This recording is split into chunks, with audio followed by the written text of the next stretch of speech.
찾으셨으면 하나님의 말씀을 합독하십니다. 아들을 낳으리니 이름을 예수로 하라. 이는 그가 자기 백성을 그들의 죄에서 구원할 자이심이니라 하니라. 이 모든 일이 된 것은 주께서 선지자로 하신 말씀을 이루려 하심이니 이르시되 보라 처녀가 잉태하여 아들을 낳을 것이요 그의 이름은 임마누엘이라 하리라 하셨으니 이를 번영한즉 하나님이 우리와 함께 계시다 함이라. 아멘. 자, 오늘 우리가 그 중요한 하나님의 말씀을 좀 붙잡고 함께 소통할 건데요. 말씀을 이제 본격적으로 소통하기 전에 오늘 이제 아까 제가 말씀드렸던 대로 2021년도 이제 거의 마지막이죠. 그리고 새롭게 한 해를 준비하고 있습니다. 근데 우리의 정말 하나님 앞에서 중요한 게 아마 내일 그리고 내일 모레 주실 말씀이라고 생각합니다.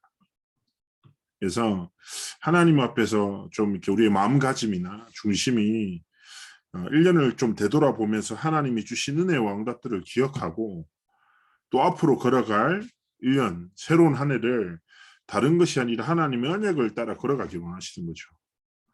일부 말씀에서 언약의 계보라는 말이 나왔죠. 자, 성경과 5대 제국이라고 해요. 성경의 역사 속에 이스라엘의 순환의 역사 아닙니까? 세상적 기준으로 볼 때. 그런데 5대 제국이 세상을 제패하고 뭐 페르시아나 아수르나 바벨론이나 헬라 문화부터 시작해서 로마까지 어마어마한 강력한 문화로 시대를 지배했던 그 모든 강대국들은 시대마다 하나님의 백성인 이스라엘을 어마어마하게 핍박했어요. 그러나 잘 아시는 바대로 5대 제국은 사라졌지만 지금도 하나님의 언약은 살아 역사하고 전달되고 성취되고 지금도 하나님은 언약의 계보를 이어가시고 언약의 대열 속에 인생들을 세우시고 지키시고 인도하시는 거죠. 그러면서 예수님의 족보에 5명의 여인이 나와요.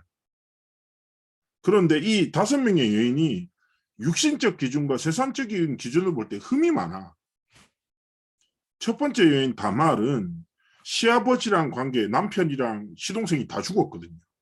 그런데 씨를, 즉 말해서 언약을 전달하는 그 중요한 사명으로 인해서 시아버지를 속여서 관계를 하여 아기를 가지죠. 그리고 또 누굽니까? 뭐 잘 아시는 대로 기생랍, 여리고성의 기생, 그리고 남편이 죽고 사별한 후 어머니, 시어머니를 쫓아왔던 이방 여인 룻, 그리고 다윗의 충직한 신하였던 우리아의 아내 바세바. 불륜은 아닙니다. 마리아는 아니다고 하더라도 이 네 사람 자체가 육신적 세상적 기준을 볼 때 흠이 많아요. 그런데 여기서 말하는 거는 그 흠이 중요하다 중요하지 않다라는 말이 아니에요. 하나님은 세상의 기준으로 모든 것을 보시잖아요. 하나님의 기준은 한 가지예요. 언약이에요. 하나님은 언약의 하나님이에요. 언약을 주시고 언약을 성취하시는 전능하신 하나님이시기 때문에 하나님은 시대를, 역사를, 인생을, 가정과 가문을 보시는 기준이 뭘까요? 하나님의 언약이에요. 그 언약을 시험만으로 표현해서 뭡니까? 하나님의 복음입니다. 복음이 기준으로 하나님은 인생을 보시고 시대를 보십니다. 어떤 시대가 재앙 만난 시대입니까? 복음을 상실한 시대. 우리가 정말 이 영적인 사실과 결론을 정말 붙잡고 하나님, 정말 내 인생이 언약과 복음의 대열에 서서 그 언약에 하나님께서 언약을 이루시고 언약을 성취하시고 언약을 전달하시는 방법이 사람이라니까요. 하나님은 누군가의 인생을 통해서 언약의 성취 여정을 펼쳐나가시는데 그러면 우리가 하나님 앞에서 어떤 중심이 있어야 되겠냐고요. 하나님, 내 인생이 언약의 여정되게 하시고 내 모든 미래가 하나님이 진짜 성취하실 언약의 성취 여정이 되도록 축복해달라고. 정말 복음이 내 삶의 기준이 되고 방향이 되고 모든 것 되기 원합니다. 어쩌면 인생에 마땅히 가져야 될 결론을 붙잡고 하나님 앞에서 믿음으로 시작하기 원하십니다. 그래서 하나님의 언약과 복음이 뭡니까? 우리의 삶의 결론이고 우리의 삶의 유일한 해답이며 우리의 삶의 완전한 방향인 겁니다. 이걸 딱 붙잡고 생각할 때 하나님이 1년을 마무리하며 주시는 말씀, 새로운 한 해를 이끌어 가실 그 하나님의 말씀에 대한 하나님 앞에서 다른 마음이 필요하겠죠. 그리고 그 언약이 하나님이 사용하시는 방법인 그 사람이 다른 누군가가 아니라 나의 삶이, 하나님이 내가 주어진 이 업과 내 삶이 이 하나님의 언약을 이루시는 하나님의 성취에 쓰임받고자 하는 중심을 가지고 시작하기를 원하시는 겁니다. 자, 그런데요, 하나님은 이렇게 완전한 복음과 언약을 주셨음에도 불구하고 우리의 현실은 어떠합니까? 불완전하잖아요. 우리의 미래는 어떻습니까? 불확실한 거예요. 그러다 보니까 하나님의 복음을 가졌다고 하지만 우리는 세상 속에서 늘 우왕좌왕하기 마련이죠. 흔들려요. 그러다 보니까 오히려 하나님이 주신 복음의 가치를 알지만 눈에 보이는 세상을 바라보면서 어떻게 되는 거죠? 부러워할 수밖에 없어요. 많은 렘넌트들이 그렇다니까. 하나님의 자녀들이 하나님이 주신 복음에 대한 완전한 결론과 이해가 없죠.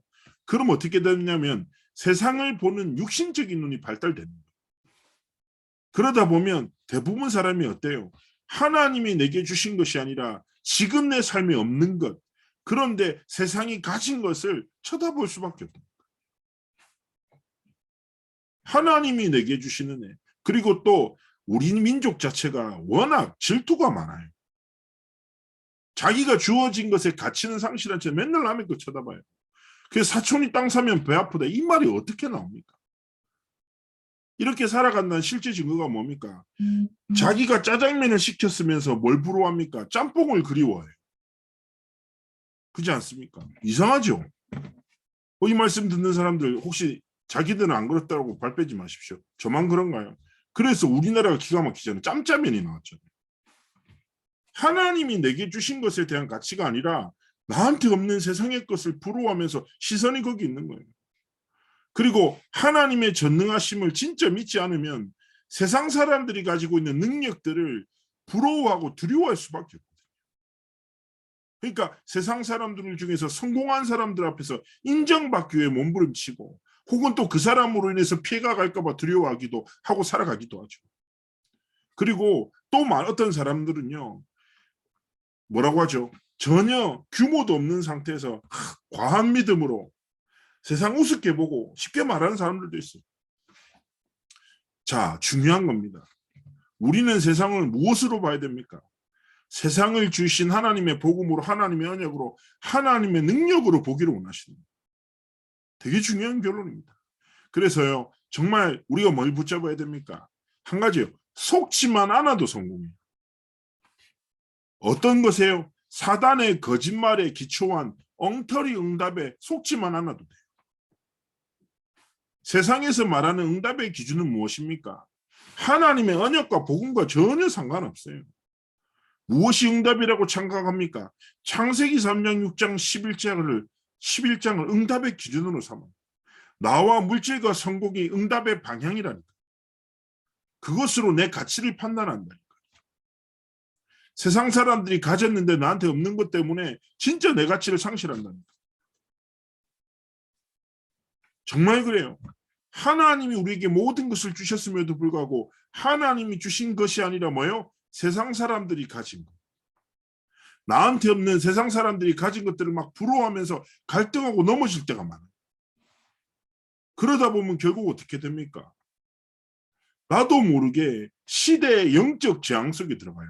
제가 얘기했잖아요. 재앙이 뭐예요? 아픈 거, 배고픈 게 아니라 복음을 상실하고 하나님의 은혜가 그 현장에 머물지 않는 거예요. 그게 진짜 재앙 아닙니까?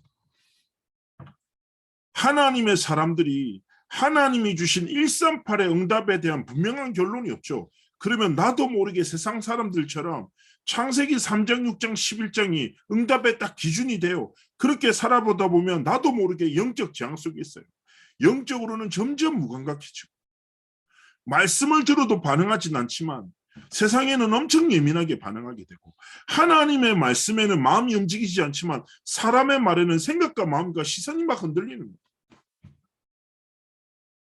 그러다 보면 내가 어떻게 돼요? 결국 사단의 심부름 속에 갇혀요. 복음은 알지만 제가 얘기했잖아요. 지금 세대 크리스천이 뭐라고요? 존재를 믿으나 능력을 믿지 않는 세대. 그래서 세상에서 능력으로 정의한 것을 자신의 능력으로 삼고 살아가는 시대라고. 하나님 앞에서 우리가 이러한 흐름 속에 속고 갇혀서 되겠습니까?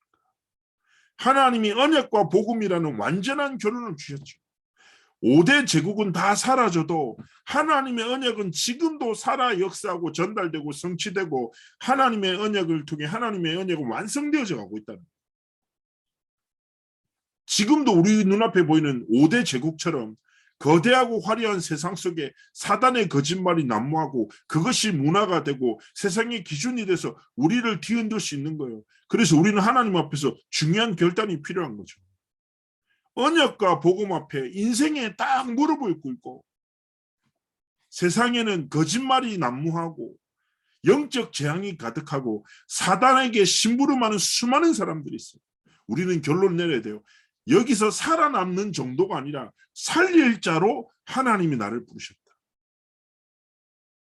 이 살릴 자로 하나님 나를 부르셨고 어디를 가도 무엇을 해도 상관없는 완전한 답을 주셨다. 그게 뭡니까? 임마누엘이라. 어디를 가도 상관없어요. 어떤 재앙의 현장, 어떤 사단의 심부름하는 자들 속에 있어도 상관없어요. 왜냐? 세상을 지으신 전능하신 창조주 하나님이 우리와 함께 하시고 그 현장을 살릴 완전한 답을 우리에게 허락하셨기 때문에.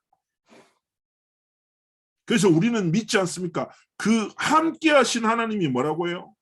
생사화복과 흥망성쇠 절대 주권자 되시며 주관자 되십니다. 하나님의 손에 내 인생의 모든 것이 하나님의 손에 내 회사나 이 시대의 모든 생사화복과 흥망성쇠가 하나님의 손에 있다. 그 주권자 되시고 주관자 되신 하나님이 내 아버지 되셔서 지금도 나와 함께 하신다. 그래서 우리는 시작해야 돼요. 뭐요? 임마누엘의 축복 안에서 뭐요? 세상 살리는 진짜 영적 도전을 시작하기 원하신다. 첫 번째 뭡니까? 임마누엘의 시작해야 돼요. 우리는 문제가 있죠. 위기도 있습니다. 그러나 문제가 위기가 무엇입니까? 분명한 하나님의 시작입니다. 하나님은 문제 속에서 하나님이 주신 답을 발견하기 원하세요. 위기 가운데 하나님이 진짜 원하시는 답을 찾기 원하십니다. 그런데 우리는 어떻습니까? 문제가 오면 문제에 빠지고 위기가 오면 위기에 빠지는 거죠. 문제 속에 있는 하나님의 답을 통해 승리한 사람을 뭐라고 합니까? 증인이라고 해. 모든 사람한테는 과거가 있잖아요. 그 과거가 복음 안에서 하나님이 주신 답으로 완전히 재석돼서 그의 과거를 우리는 간증이라고 해. 근데 현장에 가다 보면 문제를 문제로 삼고 더 큰 문제에 빠져서 고통당하는 사람이 얼마나 많습니까? 상처를 자신의 상처로 깊이 붙잡고 묵상하면서 오늘을 무너뜨리고 있는 사람들이 얼마나 많습니까? 하나님 앞에서 뭐요? 임마누엘로 시작하십시오. 그리고 하나님 앞에서 모든 상황과 순간 속에서 나와 함께 하시는 하나님이 주신 답을 누리며 어떤 삶요? 증인의 삶을 하나님 앞에서 가지기 원하십니다. 하나님은 여러분과 함께 하시고 여러분의 모든 길을 지키시고 모든 것이 합력하여 선을 이루도록 축복하십니다. 우리는 실수할 수 있습니다. 그렇죠? 우리는 잘못된 판단할 수 있어요. 그러나 걱정하지 마십시오. 하나님 앞에서 나와 함께 하신 하나님 누리며 하나님의 전능하심 앞에 딱 무릎 꿇고 시대의 재앙을 두려워하지 말고 그 재앙 살릴 답을 가진 자로 하나님이 나를 부르셨음을 진짜 믿고 하나님 앞에서 중요한 시작하기 원하십니다. 이게 내 시작이라면 두 번째 뭡니까? 어떤 기도를 시작해야 되겠습니까?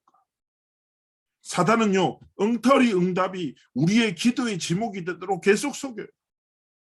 나한테 필요한 것 혹은 내 눈앞에 있는 것들이 우리의 기도의 모든 내용이 되도록 속입니다. 그래서 뭐만 못 보지도록요, 하나님만 보지 못하도록. 육신적으로는 엄청 감각적이야. 예민해. 그런데 영적으로는 완전히 둔감하고 눈이 어두워지도록 계속 속여요. 그래서 우리의 기도가 무엇입니까? 다른 것이 아니에요. 성삼위 하나님의 인재와 성삼위 하나님의 능력이 나의 것임을 이미 내게 임하였음을 잊지 말고, 그 성삼위 하나님의 임재가 어디에요? 내 가는 걸음에, 내 직장의 현장에, 내 만남 가운데 나타나도록, 그 성삼위 하나님의 능력이 뭐요? 내 일상 가운데 나타나도록 정말 우리가 기도하기 원하십니다. 나에게 필요한 것을 구하지 않고 하나님이 필요로 하시는 그 기도의 제목 속으로 들어가기를 원하시는 거죠. 하나님 이 사람에게 뭐예요? 9가지 보좌의 축복을 삶에 나타내신다고요. 눈에 보이지 않지만 실제로 하나님께서 역사하시고 문을 여시고 사건과 만남을 통해서 하나님의 계획을 이루시는 겁니다.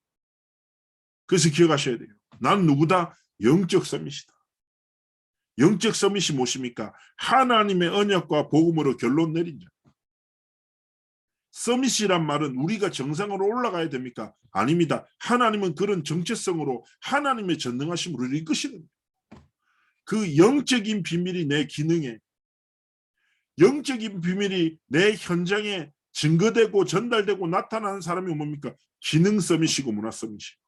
저는요, 렘넌트 대회나 저랑 같이 중요한 문화사에 가는 팀들한테 항상 얘기합니다. 우리가 항상 벗어나야 될 것, 두려워할 것은 한 가지다. 뭐냐? 익숙함에 빠지지 마라. 늘 하던 대로 하지 마라. 하나님은 지금도 성삼위 하나님 역사하신다. 하나님이 행하시는 새 일 속으로 내 오늘이 딱 방향 맞춰야지. 영적인 일을 하건 육신적인 일을 하건 익숙함에 벗어나 하던 대로 성질대로 아는 대로가 뭐요? 하는 것이 아니라 뭐요? 하나님이 원하시는 대로 진짜 시작하기 원하십니다. 성삼위 하나님의 임재를 누리고 성삼위 하나님의 능력을 힘입어 보좌의 축복 속에서 뭐요? 하나님 앞에서 진짜 기도하기 원하십니다. 이때 우리의 기준은 달라져요.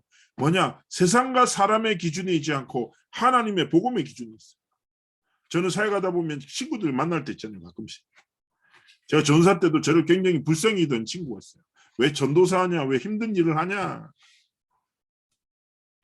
막 이런저런 얘기하더라고요. 자기처럼. 자기 이렇게 이런저런 얘기를 하는 거죠. 제가 그 친구한테 그런 얘기 했어요. 그래, 저마다 사람마다 기준이 있지. 저마다 사람들에게 가치 기준이라는 게 있어. 사람들은 한 번뿐인 인생의 기준은 어디 두냐? 자신들이 가장 가치 있다고 생각하는 일에 기준과 방향을 딱 둡니다. 근데 저는 하나님 앞에서 어떤 결론이 있냐? 베드로전서 1장 24절 25절. 세상의 것은 지나가고 썩어지고 사라질 것이에요. 그런데 영원한 것이 있어요. 저는 하나님 앞에서 어떤 결론을 가졌냐? 그 친구한테도 얘기했어요. 네 기준과 내 기준이 다른데 나는 영원한 하나님의 말씀 안에서 내게 허락하신 복음이 내 삶의 기준이다. 내가 무엇을 먹고 어디서 자고 어떤 일을 할지 그거는 하나님이 다 책임지실 거다. 그런데 중요한 건 무엇입니까? 하나님이 우리의 삶에 마찬가지입니다. 지나가고 썩어지고 사라질 것에 한 번뿐인 인생의 가치와 기준을 두고 살아가지 말고 하나님이 주신 영원한 말씀에 영원한 복음의 말씀을 딱 기준을 두고 하나님 앞에서 어떤 길로 237 치유 서밋의 여정을 걸어가기 원하십니다. 제가 늘 말씀드리잖아요. 아는 자는 많아요. 그런데 아는데 갇히고 머물면 안 돼요. 믿고 꿈꾸고 그것으로 살아가는 자로 하나님 앞에 일어나기 원하십니다. 이때 하나님은 체험케 하시는 거예요. 체험이 뭡니까? 나의 것이 되는 거예요.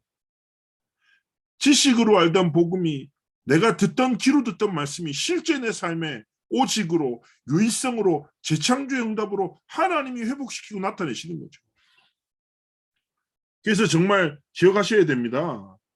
하나님 정말 나에게 성령의 충만함을 더하셔서 다른 것이 아니라 영원하고 완전한 하나님의 정말 복음의 능력에 완전히 사로잡혀 어떤 삶요? 정말 하나님의 것을 체험하는 오직 유일성 재창조의 증인으로 70인 제자로 하나님 앞에 나의 삶을 드리고 합니다. 하나님의 정말 임마누엘로 시작하게 하시고 하나님의 것을 누리는 기도 속으로 들어가고 세상계의 기준이 아니라 하나님이 주신 절대 가치인 언약을 내 삶의 기준으로 붙잡고 237 치유 서밋 세정을 걸어갈 것입니다. 이때 하나님은 뭐예요? 우리를 세상 살릴 자로서 준비시켜 나가십니다. 제가 아까 얘기했잖아요. 우리는 불완전하고 우리의 미래는 불확실하다. 많은 랩런트들이 저한테 상담하면서 얘기합니다. 하나님은 이렇게 완전하신데 하나님의 말씀을 들으면 좋은데 내가 현실로 들어가면 너무 낙심이 된다. 왜 나는 이거밖에 안 될까요? 이런 얘기를 해요. 많은 랩런트들이. 그때마다 내가 이 얘기하는 거죠. 그래, 지금 우리가 얼마나 불완전하냐. 그래서 불완전한 내 모습에 묶여 살지 말고 내 안에 하나님이 주신 완전하신 그리스도를 진짜 믿고 살아갈 때 하나님은 그리스도 안에서 우리를 점진적으로 완성시켜 나가신다. 그래서 하나님의 언약을 진짜 내 위로 붙잡지. 그러면 언약을 성취할 자로 하나님이 나를 준비시켜 나가신다. 우리는 인격적으로 부족하고 우리는 실력도 없고 연약하고 부족하지만 아까 얘기했잖아요. 전지전능하신 절대 주권자 되시고 주관자 되신 하나님이 우리 안에 모든 것을 하시고 지키시고 이끄신다. 그래서 정말 하나님 앞에서 뭐예요? 하나님이 나를 준비시켜 나가시도록 하나님이 나를 점진적으로 완성시켜 나가시도록 언약 앞에 내 삶을 드리고 하나님의 말씀 앞에 믿음에 결단하고 우리를 하나님 앞에서 정말 믿음으로 살아가기 원하시는 거죠. 그래서 정말 부탁드립니다. 현실에 어떤 생각과 어떤 문제 혹은 갈등이 있을지 모르겠습니다. 스스로를 어떻게 평가하실지도 몰라요. 그러나 언약 앞에 하나님 앞에 나를 드리십시오. 그리고 임마누엘의 축복 속에서 시대의 재앙을 막을 한 사람으로 하나님 앞에 결단하십시오. 하나님이 시작하실 것입니다. 딱 이걸 가지고 결론은 뭐냐? 하나님의 정말 복음을 붙잡고요. 중요한 집중과 기도 속으로 들어가셔야 돼요. 어떤 기도입니까? 호흡과 말씀 묵상을 통해서 하나님의 것이 나의 것 되게 하는 하나님의 전능하심이 나와 관계된 모든 곳에 임하게 되는 내가 귀로 듣은 하나님의 말씀이 살아 역사하여 내 삶을 변화시키고 내 현장을 살리는 그 역사가 일어나도록 뭐요? 깊은 기도와 깊은 말씀 묵상 속에서 하나님께 집중하는 시스템을 가지고 원하시는 거죠. 그리고 제가 늘 말씀드리지만 기도의 주된 내용은 내가 하고 싶은 말을 하는 게 아니라 호흡과 기도와 말씀을 생각하며 하나님이 내게 원하시는 음성이 무엇인지 귀를 기울이는 것. 하나님의 뜻과 계획을 질문하는 것이 올바른 기도라고. 정말 이 딱 말씀 붙잡고 그렇구나. 하나님 앞에서 정말 이번에 말씀을 붙잡고 하나님의 언약을 붙잡고 임마누엘의 축복을 누리며 하나님이 원하시는 사람으로 정말 중요한 삶의 결단을 시작하기 원하시는 거죠. 내일 집회입니다. 이제 진짜 하나님 앞에서 기도를 준비하시고 그래 임마누엘 이 완전한 축복 속에서 시작해야지. 정말 하나님이 원하시는 기도 하나님의 절대 언약을 내 삶의 기준으로 붙잡고 하나님 앞에 삶을 드리는 중요한 결단의 있기를 주의 이름으로 축복합니다. 제가 한번 기도하겠습니다. 전능하신 하나님께 감사를 드리며 이 시간 우리 함께하는 귀한 하나님의 사람들에게 성삼위 하나님의 충만한 은혜를 더하셔서 언약과 복음으로 인생의 완전한 결론을 내리고 이 복음과 언약의 성취의 주역들 온전히 하나님께 드려져 하나님의 나라를 이루며 하나님께 영광 나타내는 삶과 길을 걸어가도록 함께 하시고 축복하여 주옵소서. 감사드리며 살아계신 주 예수 그리스도의 이름으로 기도합나이다. 아멘.